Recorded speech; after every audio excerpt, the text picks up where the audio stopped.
Alors, je voudrais dire qu'effectivement, les cas de viol sur mineurs existent dans le département du littoral, donc dans la commune de Cotonou. Alors, quand on parle de viol sur mineurs, vous comprenez très bien qu'il s'agit des viols sur les enfants de moins de 18 ans. Et en tant qu'acteur de protection de l'enfant, nous voudrions dire aux parents qu'ils ont un rôle très important à jouer pour protéger leurs enfants. Qu'est-ce qui expose souvent les enfants à ces cas de viol? C'est déjà l'absence des parents, parce que vacant à leurs occupations habituelles, est-ce que les parents vraiment veillent à ce que les enfants font de leur journée pendant les vacances? Et donc, c'est très important de rappeler que les parents ont un rôle important à jouer s'ils tiennent à la santé, à la sécurité de leurs enfants, notamment les filles. Et surtout quand les enfants sont dans les mêmes chambres, si la fille à un certain âge doit vivre dans la même chambre que le garçon d'un certain âge, ça pose un problème même entre frères et sœurs. Et donc, je voudrais dire aux parents qu'ils doivent faire beaucoup attention et faire en sorte que la fille ne se mette pas nue devant même son grand frère. Ça, ce n'est pas une bonne chose. Que la fille ne se mette pas nue devant son père. À partir d'un certain âge, il faut l'éviter. Ensuite, vous voyez, dans les maisons, quand on laisse les enfants, le voisin, les voisins, les enfants des voisins, si tous les enfants sont en vacances, c'est sûr que le voisin également, son fils est en vacances. Et donc, quand, en tant que parent, je laisse une fille à la maison, je dois faire beaucoup attention, je dois donner des conseils, je dois m'assurer que quand je reviens du boulot ou en tout cas de mes affaires, que je pose des questions à mes enfants. Qu'est-ce que le parent fait pour suivre l'enfant? C'est ça le plus important. Ce n'est pas être derrière l'enfant tous les jours où il va. Non, c'est pas ça le plus important. Le plus important, c'est d'établir la relation parent-enfant.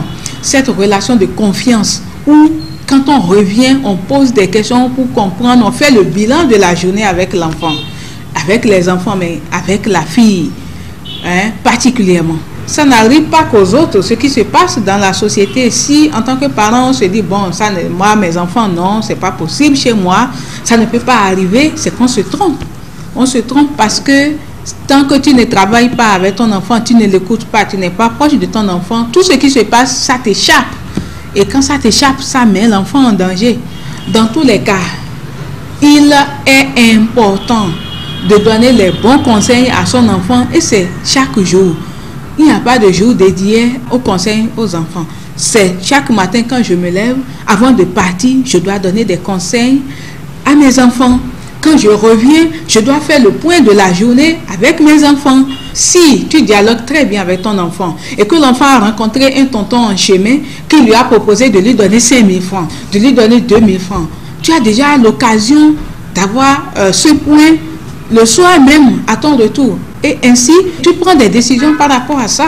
Alors, tout de suite, lorsque, malgré toutes les précautions, il arrive ces situations où l'enfant est victime de viol, dès qu'on a connaissance de cette situation, il faut se rendre immédiatement dans un centre de santé. Il ne faut surtout pas laver l'enfant, il ne faut pas laver ses dessous, il ne faut rien faire. Il faut conduire immédiatement l'enfant dans un centre de santé le plus proche. Il faut ensuite aller au commissariat pour porter plainte. Qu'on connaisse la personne ou pas, il faut aller porter plainte au niveau du commissariat. Il faut également aller au niveau des centres de promotion sociale pour se faire accompagner. À Cotonou, nous avons un centre spécifique de prise en charge des cas de violence basés sur le genre, le CIPEC de Cotonou, qui est au niveau de Chumel. Et c'est l'ancienne maternité Lagune.